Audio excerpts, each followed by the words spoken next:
Goeienaand collega's en welkom by die aanbieding van onderwys as samelewingsvormer.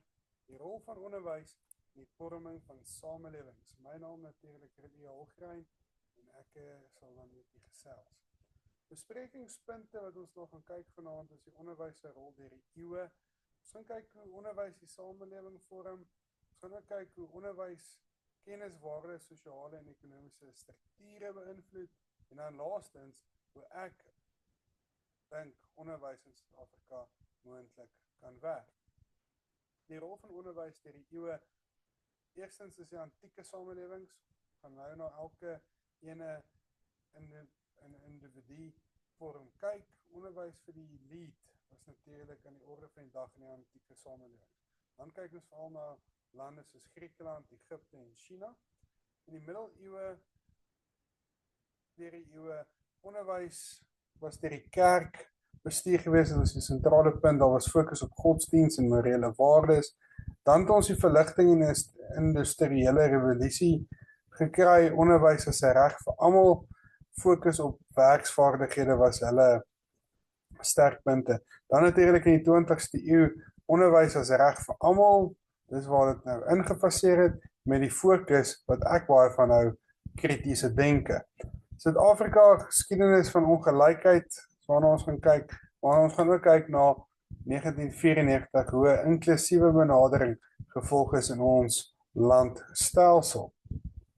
As ons kyk na die antieke samelewing, bedoelende nou Griekeland, Egipte en China, onderwys was eksklusief vir die elite. So ons het dit weerhou, die kennis en onderwys van die meerderheidsgroepe in hierdie verskillende lande. Fokus op filosofie, wiskunde, kunste en die ontwikkeling van die individu was in die orde van die dag in die antieke samelewings. Die Griekse filosofe Plato en Aristoteles beklemtoon kritiese denke en opvoeding.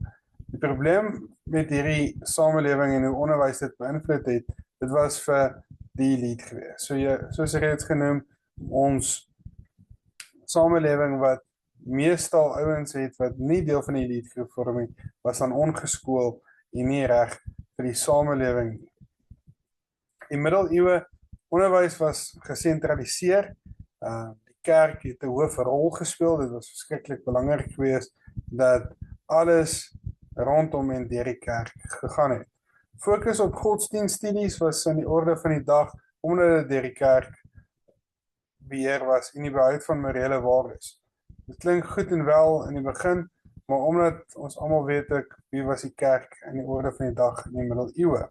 Baie mense was uitgesluit van formele onderwys.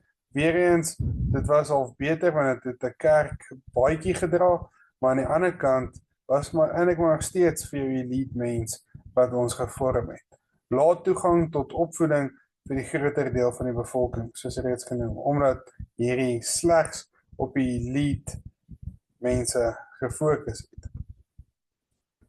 Die verligting en industriële revolusie era was natuurlik deur die filosoof John Locke bevorder. Onderwys as 'n reg vir almal. Hy het besluit dat onderwys vir almal toeganklik moet wees. So hy was al vir, soos ons in Engels sal sê, die pioneer gewees om seker te maak dat die onderwysstelsel nie net op die elite gefokus het nie, om te kyk dat ons die ander ouens ook geskool kry. Dan natuurlik die industriële revolusie era was natuurlik geweest onderwys wat noodsaaklik was vir werkers wat fabrieksvaardighede moet leer. Kom ons kyk sommer na ons tegniese skole. Dit is almal ouens wat werkers skool met vaardighede. Begin van universiteits- en staatsonderwys vir 'n breër bevolkingsgroep was in hierdie orde van die dag in die verligtings- en industriële revolusie tydperk. En dit alles het meegemaak dat onderwys baie meer toeganklik was vir Jan Alleman. Die 20ste eeu se modernisering, dis waar dinge uiteindelik die lig begin sien het, dat onderwys was 'n reg toe vir almal. So dit het 'n reg begin word vir almal om wel een of ander vorm van onderwys by te woon. Hulle het ook gefokus na kritiese denke, die burgerlike verantwoordelikheid en menseregte. So dis die tyd waar ons begin kyk het om meer mense te skool en meer mense kon deel vorm van opvoeding. Onderwysers begin 'n aktiewe rol speel in die voorbereiding van studente vir die samelewing. Suid-Afrika se onderwysgeskiedenis, nou dis 'n ding wat vir my baie na in die hart lê. En omdat ek in Suid-Afrika bly en 'n groot, as Engelsmans sal sê, 'n pioneer is vir my land en vir my mens, moet ons kyk na die geskiedenis en hoe dit gevorm het in 'n land soos Suid-Afrika. So gedurende die apartheidjare, en ons almal weet, dit was van 1949 tot en met 1990. Gedurende die apartheidjare, onderwys was sektoraal, so dit was vir 'n sekere sektor van mense met ongelyke toegang vir verskillende rasse. So bedoeling daarby is die wit mense het ongelukkig beter toegang tot onderwys ontvang en beter hulpbronne gehad om hulle onderwys gerief te verbeter. Waar ouens soos jou swart mense, Indiese mense, het nie altyd dieselfde tipe hulpbronne gehad tot hulle nie. Na 1994 was dan natuurlik met die Bill of Rights 'n grondwetlike mandaat vir gelyke en inklusiewe onderwys, en ek moet sê, steeds in 'n land van vandag is daar steeds nog nie heeltemal, in my opinie, inklusiwiteit nie. Mense is nog steeds op 'n plek waar hulle nie heeltemal ingesluit is nie, en ons sit nog steeds met 'n groot deel van ons bevolking wat ongeskoold is. Uitdagings bly die toegang tot onderwys, mense wat ver moet loop, mense wat in informele nedersettings woon en nie altyd die nodige gelykheid van onderwys sal hê. As ek nou moet vergelyk waar ek as mens is, ek is by Laerskool Fontainebleau. Laerskool Fontainebleau is 'n staatskool, maar met fantastiese ingerigtheid vir sy leerders. Nie almal het die finansiële bystand om by 'n skool soos Fontainebleau betrokke te wees nie, en moet baie keer tevrede wees met onderrig in jou informele nedersettings. Met die teorieë van onderwysdenkers en hoe onderwys die samelewing vorm. Nou ek moet sê, ek wat Rudy is, hou van twee mense wat ek gaan oplees het oor, en dit is John Dewey. Hy is gebore in 1859 en hy is afgesterwe in 1952. Hy het baie gefokus op ervaringsgebaseerde leer. Nou ek is iemand wat baie van hou om nie net boekkennis te hê nie. Ek is iemand wat daarvan hou om, ek voel, reg geskoold te wees vir die lewe daar buitekant. Nou, onderwys moet 'n instrument wees om demokrasie te versterk en aktiewe deelname aan die samelewing te bevorder. Paulo Freire was 'n filosoof wat baie gefokus het op kritiese onderwys en die bevordering van sosiale geregtigheid. Onderwysers as fasiliteerders wat leerders bemagtig om krities te dink en sosiale veranderinge te bewerkstellig. Nou, vir my as mens glo ek dat hierdie twee filosowe my die meeste opgeval het as mens, en ek voel hulle is twee filosowe wat baanbreker werk gedoen het vir ons in die onderwysstelsel. Hoe onderwyskennis waardes en sosiaal-ekonomiese strukture beïnvloed? Kennis, die oordrag van akademiese kennis. Onderwysers verskaf die nodige kennis en vaardighede vir werk en samelewing. Kritiese denke, onderwysers bevorder die vermoë om probleme op te los en inligting betekenisvol toe te pas, en sosiale mobiliteit. Onderwys help om mense om toegang tot beter werk en hoër lewensstandaarde te kry, wat armoede kan verminder. So, ons kan nie miskyk wat die rol van onderwys is ten opsigte van kennis nie. Nelson Mandela, oud-president van Suid-Afrika, het ook genoem dat kennis is mag, en hy het vasgeglo in sy tyd voor apartheid afgeskaf is, dat as hy meer geskool is as die persoon langs hom, hy meer kennis gaan hê om dinge te kan bevorder. Onderwys kan definitief ook waardes, maatskaplike waardes, onderwys bevorder samewerking, respek en solidariteit in die samelewing, demokrasie en burgerskap. Onderwys leer mense oor hulle regte, verantwoordelikhede en die belangrikheid van deelname in demokratiese prosesse, moraliteit en etiek. Deur onderwys word morele waardes oorgedra wat mense help om etiese besluite te neem. En gelykheid en regverdigheid. Onderwys bevorder gelyke toegang en inklusie en bevorder sosiale geregtigheid. Almal het deesdae toegang tot onderwys. Sosiale strukture, klasstruktuur, gelyke toegang tot onderwys kan klasverskille verklein en sosiale mobiliteit bevorder. Versterking van sosiale norme, onderwys bevestig en bevorder gemeenskaplike waardes en gedragsnorme en gelyke geleenthede. Onderwys demokratiseer die verspreiding van mag en hulpbronne wat gelykheid bevorder. Ekonomiese strukture, beroep en werksgeleenthede. Onderwys verskaf vaardighede vir werk en verlaag werkloosheidssyfer. Kyk net na jou hoofstroom skole wat vir jou kennis gee sodat jy iets kan gaan studeer wat jy mee kan geld maak of jou ander instansies wat vir jou soos byvoorbeeld 'n tegniese skool wat vir jou vaardighede leer en jou skool vir die wêreld daar buitekant. Ekonomiese groei, opgeleide werkers bevorder innoverende denke wat die ekonomie laat groei. Entrepreneurskap, onderwys stimuleer entrepreneurskap sodat nuwe besighede kan begin.